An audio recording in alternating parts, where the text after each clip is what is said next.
ह्या बावनकुळेलाच एक सांगायचं आहे की ज्या भाजपमध्ये ते आहे आणि ते भाजपचेच लोक ओबीसी समाजाला कुत्रा म्हणत असतील तर ह्या कुत्र्याच्या व्यवस्थेमध्ये जगण्यापेक्षा भाजपची चापलुसी करण्यापेक्षा बाहेर निघलं पाहिजे आणि या भाजपला सांगितलं पाहिजे की ज्या ओबीसीनी या भाजपला मोठं केलं तेच भाजप आता ओबीसीला कुत्रा म्हणत असतील तर खऱ्या अर्थानं तू हिमतीचा माणूस नाही तर फक्त आपलं घर भरण्यासाठी आपण मोठं होण्यासाठी समाजाचा लिलाव करायला आणि समाजाचा अपमान करायला तुम्ही तिथं बसलेला आहात हेच त्याच्यातून सिद्ध होते आहे.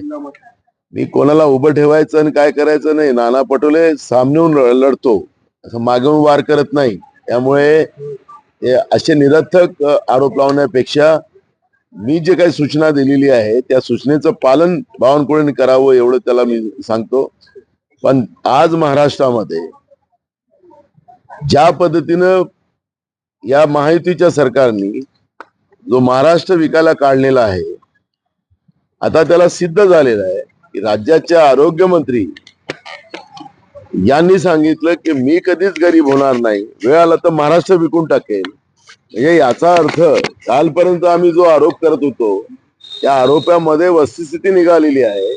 महाराष्ट्राच्या सगळ्या संपत्त्या विकायला या लोकांनी काढलेल्या आहेत आणि अशा निवडणुकीच्या तोंडावर यांचा मंत्री या पद्धतीने जेव्हा बोलत असेल आणि महाराष्ट्र विकायला काढला असेल तर बिलकुल आता खरं तर भाजपवाल्यांनी आणि या माहितीच्या लोकांनी लोकांना मत मागण्यापेक्षा लोकांनी आता यांना विचारलं पाहिजे की तुम्ही महाराष्ट्र विकायसाठी तुम्हाला आम्ही निवडून देऊ का आणि यांना आता हाकललं पाहिजे. अशा पद्धतीचं मी महाराष्ट्राच्या जनतेला नम्र आवाहन करतो आहे. हो, रामटेक मध्ये सुनील केदार हे बंडखोर राजेंद्र मुळक यांचा प्रचार करत आहेत. राजेंद्र मुळक ब्रेडचे उमेदवार काँग्रेसचे संजय मेश्राम यांच्या प्रचारात दाखल होत आहे.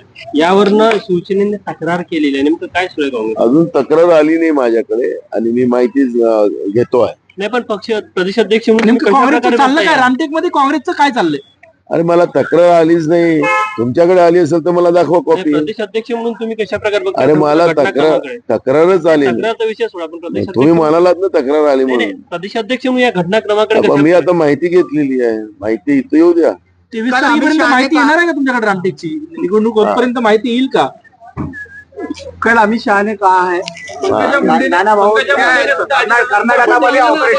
कर्नाटकामध्ये ऑपरेशन लोटस राबवण्यात येत आहे.